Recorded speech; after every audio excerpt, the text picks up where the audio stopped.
Hi everybody, and welcome to Narrow Path Man with myself, Luke McCann.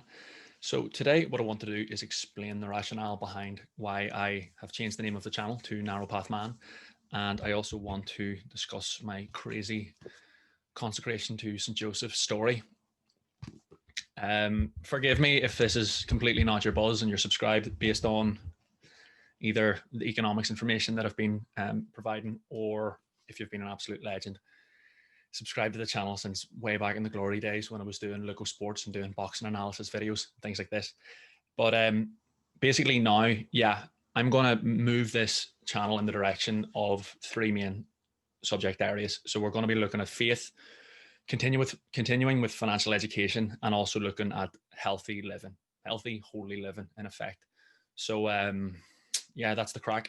It's going to be as well, more so than people wanting to hear anything that I'm saying, I'm going to be getting increasingly ramping up the podcasts and snowballing with that in terms of, again, faith, financial education, and just different things which are related to healthy living. So interesting people, authentic conversations, challenging conversations, all that good stuff. Right. So what's the crack with consecration to St. Joseph? So basically the last 3 or 4 years, I've got my shit together, for want of a better word, a lot more than I had in previous years.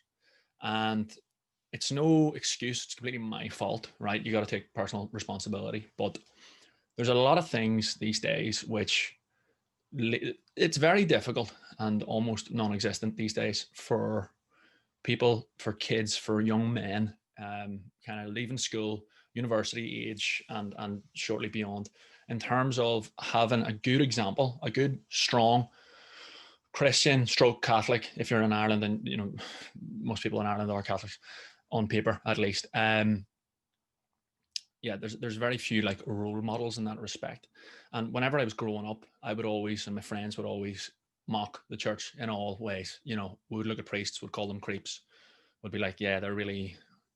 We would acknowledge that many are very effeminate, which is true, you know, and we would see kind of more gentleness and just associate that and assume that there's just weakness there, be like, that guy's a creep, and say much worse things that I'll not say anymore, and I'll not be speaking in that language anymore, and I've moved away from that the last few years. But what we are pushed towards in terms of culture these days is, especially in, say, university and things like this, age, it's partying, it's drinking, it's smoking, it's increasingly these days doing much heavier things, much more things.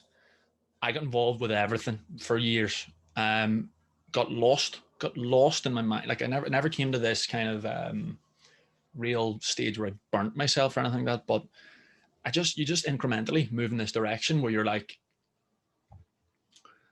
how have I got here? You know, you kind of just get this stage where like, how is this my life? These are not the things I want to do. These are not things that I respect in myself or in others. And you know, you have to actively kind of get yourself in a situation where you're moving yourself away bit by bit if you want to move yourself in a more positive direction in life. And one thing that I knew that I needed to do was start moving back in the direction of developing a relationship with God, and starting to just even starting real small, saying a couple, like just 30 seconds worth of prayers at nighttime or in the morning or something like that. So, and then it snowballed in terms of like, you know, healthy eating, focusing on diet, focusing on lifting weights, training a lot more, getting in better routines, better habits, learning more about finance, economics, things like this. But ultimately, even though I was doing all those things, I needed to really ramp up my Catholicism, because I knew that really, it should be the kind of, I could feel it. I could feel this like longing, and maybe, and like, this needs to be the core of my life. And then everything else, friends, family, relationships, you know, work, whatever, you know, needs to build from that being the core structure. And especially here in Ireland, it's not, well, all around the world, because we're pushed in different directions. We're pushed away from God when it comes to media, when it comes to movies, when it comes to music, who we perceive as cool, who we perceive as being people that we should look at as role models. And yeah, again, didn't have that strong, like there's different people in my family, different people that I know who are pretty good in the religious front, but like I've had no real male influence that has been that beacon that I can look towards. And so anytime I saw a man that was involved with the church, historically, I would have always seen a weakness there or perceived it as a weakness. And I've never seen a man with, I never recognized it as being something from a position of strength and something which should be admired and respected, and a way of leading your community, leading your family, your friends groups, your country in a positive, godly, holy direction. And how that was something that was like, a man is made of stone if he does that, as opposed to like being this sort of softer, weaker type. So there was always a mix up there, right? But so what I want to do with this channel, first of all, is it's Narrow Path Man with Luke McCann. I'm gonna make put my effort into, if it works, great. If it works on a very, very small level and a couple of people are benefit from it, happy days. If it gets more successful in time or whatever, and I help more people, move in a more positive direction in terms of faith, financial education, and healthy living, then that's brilliant. And everything that I'm kind of setting out to do here, I'll have done. And that's my goal, right? So yeah, that's the crack. And I look around my own community now, and like there don't seem to be, even political issues that touch on things with Christianity. You always sort of assume that people ahead of you in generations, or someone will step up and speak out about this or speak out about that. No one's doing it, right? No one's doing it. And it gets to the stage where you hit your late 20s where you're like, listen, I'm full-blown man mode in every way that I need to be, professionally, sporting wise, athletic wise, whatever. So if there's something that I need to speak up against, or give advice on or whatever, you either do it or you don't. There's no waiting anymore. It's just you do it, right? So I'm going to strive with this channel to offer, to live myself in a way where it's like narrow path. Where does that come from, by the way? It's Matthew, it's in the Bible, Matthew 7, 13, 14. And I'm going to paraphrase it here and butcher the quote, but it's something like, wide is the path that leads to destruction, or enter through the narrow gate. Wide is the path that leads to destruction. Narrow is the gate that leads to eternal life, or something like that, right? So this is all about narrow path choices.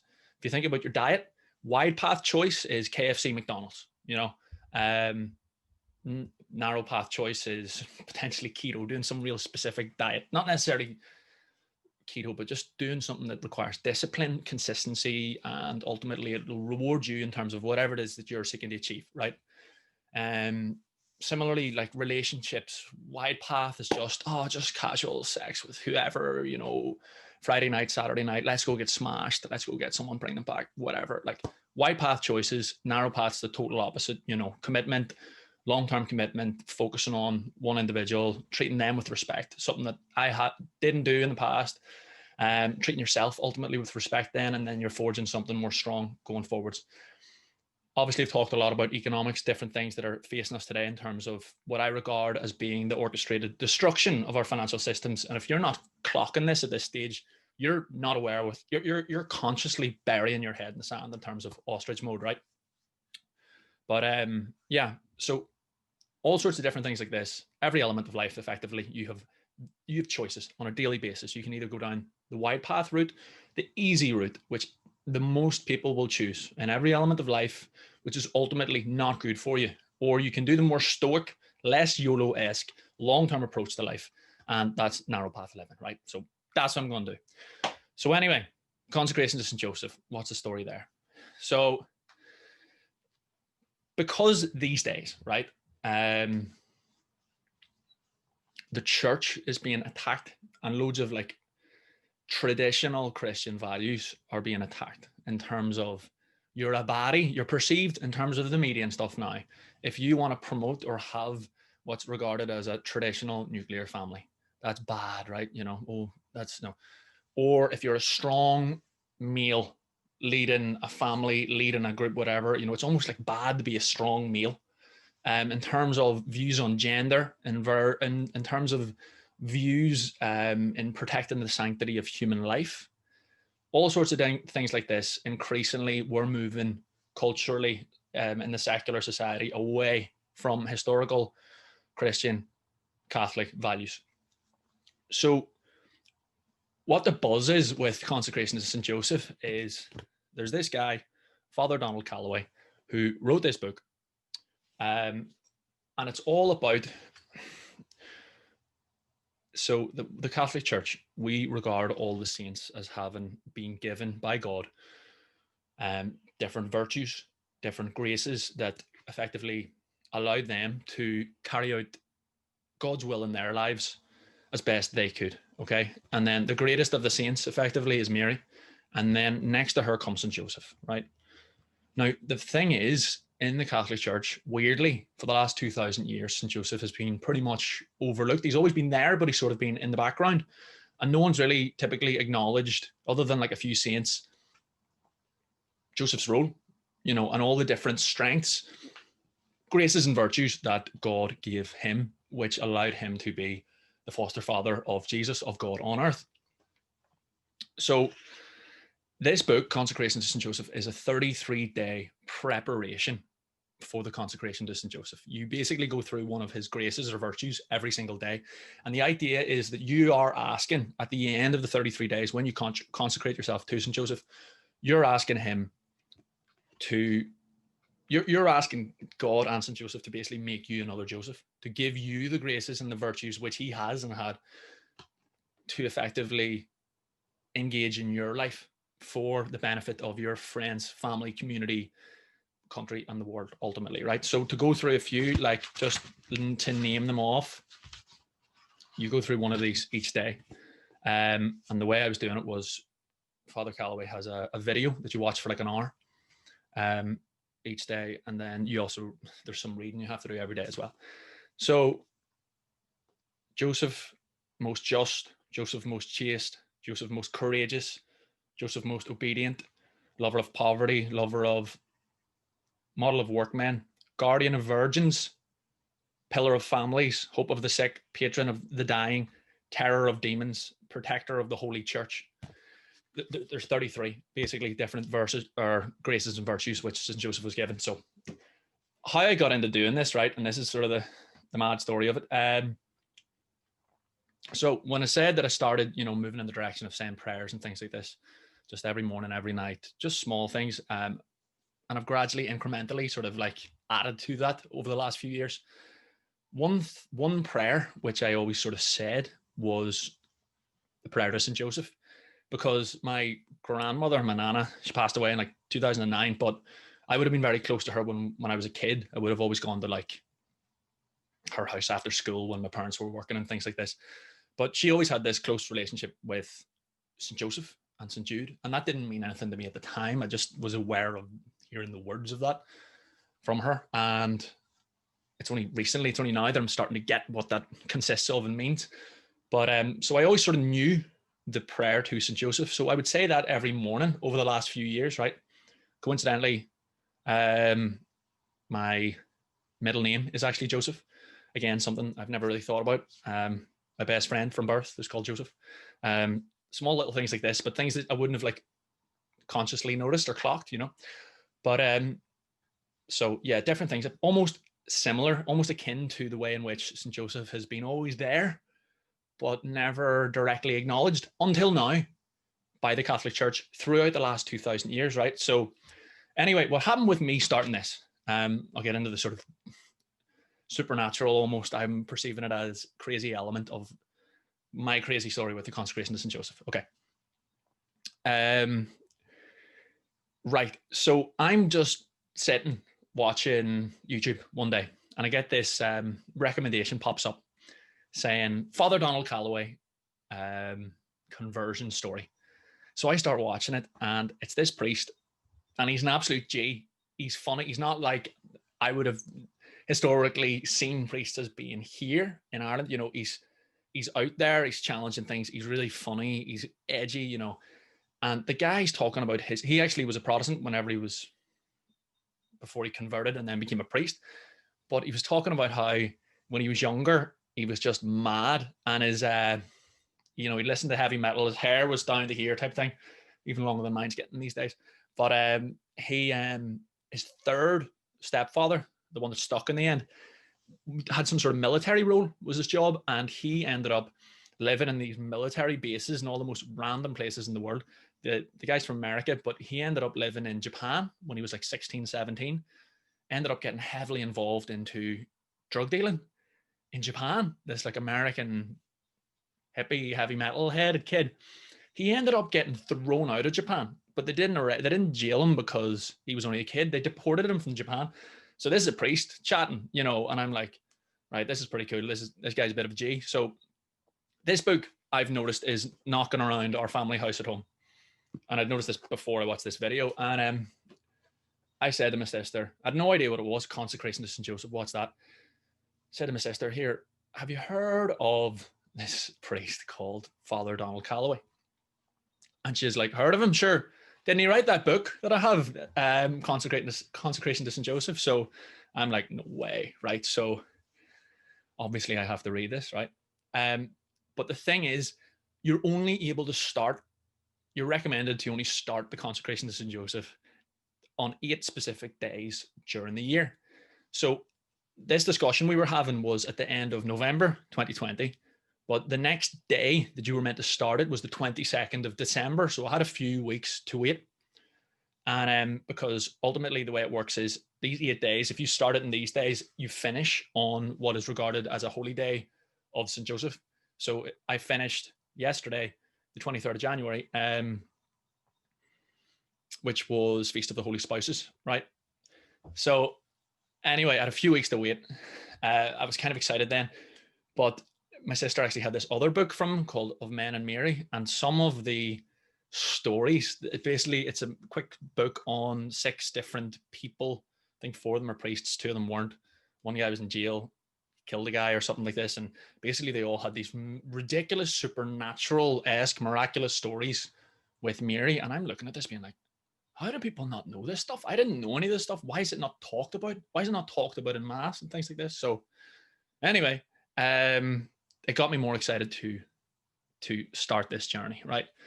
So over these months then, I'm starting to notice that on YouTube, there is an increasing amount of content, really good quality content coming from different Catholic priests and friars and things like this. And I'm looking at it being like, lads, why have you waited until 2020 to start coming into the community online like this and hitting home with contemporary affair chat that kids, that young men, young women can get behind, understand, get the rationale behind the position of the church and all these different issues? You know, this is the sort of thing you should always do, because it's historically been very difficult. And I always found it difficult to understand and stick with what the church was trying to teach in light of kind of current affairs and where media and things are pushing us. But it's kind of like in the chaos and all the evil that's going on in the world at the moment, there's also this beacon of hope. And now there's this, so there's a few different things, right? Father Mike Schmitz, another absolute legend priest, has started a podcast, 20 minutes a day, called Bible in a Year, throughout 2021. It's every single day, every day, Monday to Thursday through Sunday, he's doing it. And basically I've been listening to this, an audiobook anyway, but why I mention that is because it's literally now, in terms of views, the #1 podcast in the world, you know, on in terms of any subject area. So there's clearly this longing and this demand for this sort of content, which is incredible, and it's great to see. But so there's Mike Schmitz, there's Father Donald Calloway, there's another guy, Father Mark Goring. He's got like a couple of 100,000 subscribers on YouTube anyway. So just started clocking this more and more, listening in a bit more of this, a bit more of that. But anyway, so I'm waiting. Early December strikes, and I'm waiting on the 22nd of December starting for the Consecration to St. Joseph to start. 8th of December, what happens? Pope Francis, for the first time in 2,000 years in the history of the Catholic Church, declares a year of St. Joseph. So I'm just like, right, this is just getting a bit redonkulous, like, you know. So anyway, I'll cut to sort of the end here anyway. So let me think if I'm missing anything. No, we're good. So basically, my friend, one of my closest friends, great guy. I've been spending a lot of time with him in terms of like, he's actually moving in the direction of moving back towards faith and stuff as well, which is great. So he's been great for me great influence, great person to discuss these things with, also training with him every day and things like this. So any day he phones me up, he always goes, Clarence, what's happening? And he calls me Clarence because I've joked about it before, but I'm sort of semi-serious. I don't know if you've seen it or if you haven't seen it. The movie It's a Wonderful Life, James Stewart from back in the day, wonderful Christmas movie. But basically there's an angel in it called Clarence, and the whole idea is he's trying to do good effectively for James Stewart's character in the movie, George Bailey. And basically, if he does a really good job, Clarence, he'll get his angel wings. So he just looks like a normal guy. But there's a few different lines in that where it's anytime a bell rings, an angel gets his wings, right? So anyway, I always loved that from when I was a kid. And I said to my friend before, listen, I don't know one person called Clarence, but I was like, listen, I'd love this, God willing, one day I'd love to call one of my sons Clarence. So sometimes my mate calls me Seedorf because there's this epic legendary footballer, Dutch guy called Clarence Seedorf. But anyway, so that's the crack with Clarence, right? So 20th of January, 4 days ago, I'm again on YouTube. A recommended video pops up. It's this guy called Matt Fradd is interviewing Father Mark Goring. So again, one of the three priests that are getting this large profile and really getting conversations flowing out there on YouTube these days. Brilliant ambassadors for the Catholic Church. And I'm looking at it, and I'm in the process of now ramping up this channel.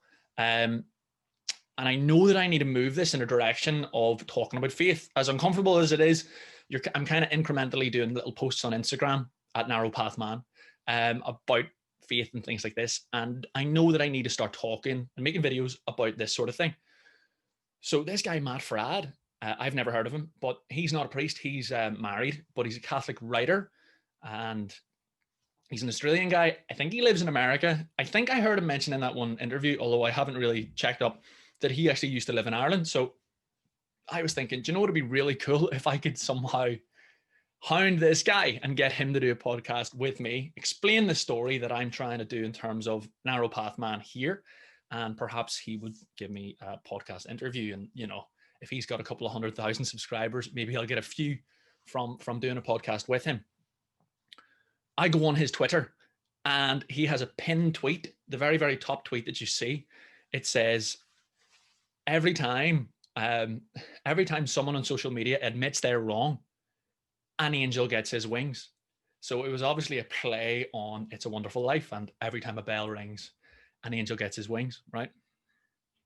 So I just wrote underneath it, and he hasn't seen it, he hasn't replied, I don't know, but I just wrote underneath it explaining, wow, that's funny. I love that movie. Actually want to call one of my sons Clarence, based largely on that scene. And then I wrote hashtag attaboy, because one of the last lines in It's a Wonderful Life, little bell rings and George Bailey goes, attaboy, Clarence, you know. Anyway, so that's the story, and I'm like, all right, too many random things are happening here.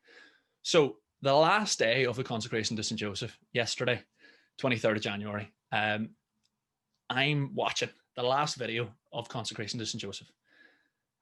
Something like 19 minutes in, Father Donald Calloway, guy who wrote this book, starts going, funny. He just goes off on a tangent. He just goes, funny. I was watching this movie here 2 weeks ago, It's a Wonderful Life. And he was, I'm like, you're kidding me. And he goes, did you ever see the angel Clarence in It's a Wonderful Life? He, I think he's being tackled by like police or something like this in one of the scenes. And he goes, Joseph! And then he vanishes into thin air. And like, I'm not joking, and you can take this whatever way you want, but I'm sitting in our kitchen at home. It's one of those days the sun's sort of coming through the window. In that moment, the like sun like sort of intensely increased, and like the room sort of filled with sunlight just for a few, and I'm just shaking my head being like, what's going on? What is going on? Like, someone put me down with a tranquilizer here, because either I've lost it or this is just mad. So is what it is, right? And then I'll just tell you this last bit because it's cool and different, and yeah, it's something new to me. So anyone knows me, I'm from Belfast. I love Belfast more than anyone in the history of this city. So it surprised me massively, because the thing is, the last episode of the 33rd day of the consecration to St. Joseph preparation, I was saying to myself, right, it would be a good buzz if you did the actual consecration bit at the end at St. Joseph's Church or at something like that. So I literally type in Google St. Joseph's Belfast, and the first thing that pops up is St. Joseph's Sailortown. And I'm like, man, I'm 29. I've been from Belfast all my life. Love it. Know everything about it. I've never heard of Sailortown. There is no Sailortown in Belfast. So I do research on it, right? Turns out there was this place, there were about 5,000 people lived there down at the docks at the waterfront in Belfast. But in the 60s, our M2 motorway was created, and effectively all the people that were living there were basically discarded, thrown to, like, you know, scattered around the rest of Belfast into different estates, lost the culture there totally. They were probably, I think they were promised at the time that, you know, they could come back after. Never happened. And incrementally, they ended up losing their, where they were from. And basically, it got to the stage where it was like, right, final straw for the residents. So there's a church there called St. Joseph's, and which I'd never heard of before. Basically, in 2000, it was agreed by the Catholic Church that it was going to be deconsecrated based on like really low mass attendance numbers.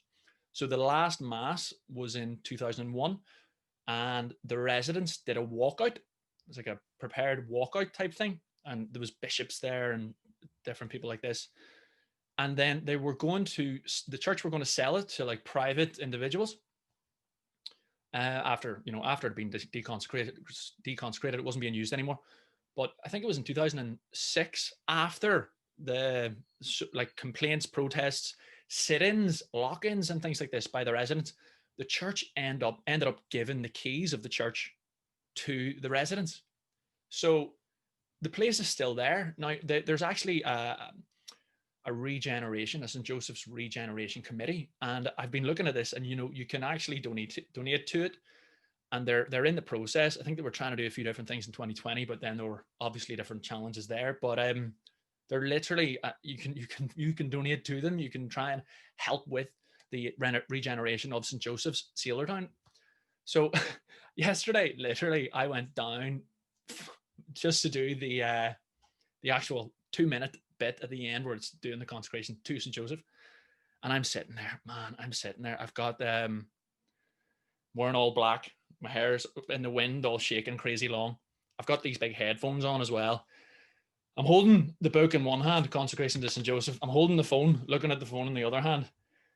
I'm responding outwardly to, it's 10 in the morning, there's no one there, right? I'm responding to what Father Calloway's saying. And I'm basically, because I'm like, I don't care. This is something I'm just doing, and it's a bit of fun and whatever. It's also quite nice. Basically, I'm looking at the front of this building. You can't go in. It's sort of semi-abandoned. You know, there's like holes in the windows and stuff. It's kind of sad to see. It's clearly beautiful, but, you know, really needs repair. That's why there's a regeneration committee.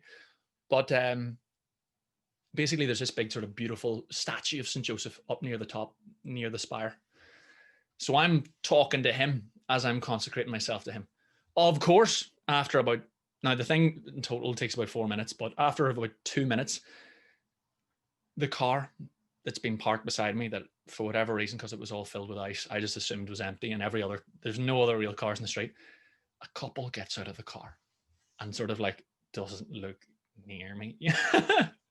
They're like, this guy's off his rocker, he's talking to an abandoned building. But anyway, so that was a good buzz. But yeah, so consecration to St. Joseph's story. Narrow path man, going to be doing more interviews with religious folk now, hopefully. And yeah, like hopefully what I want to do is help bring up communities, especially in Ireland, Northern Ireland, Belfast especially, of people moving back to the faith with strength, not just like weakness or weirdness or just because of nothing else to do, but like, no, because it's the way we're meant to live. We're here for a reason on earth. You can still do all the fun things that you want to do and do your hobbies, but we're here ultimately to do God's will to the best of our ability. And that's what I'm going to do. So hopefully I'll not lose too many subscribers with this chat. Hopefully I'll gain loads. And yeah, much love. Keep the faith. God bless. See ya. one last thing I actually forgot. So straight after I did that consecration to St. Joseph, I came home.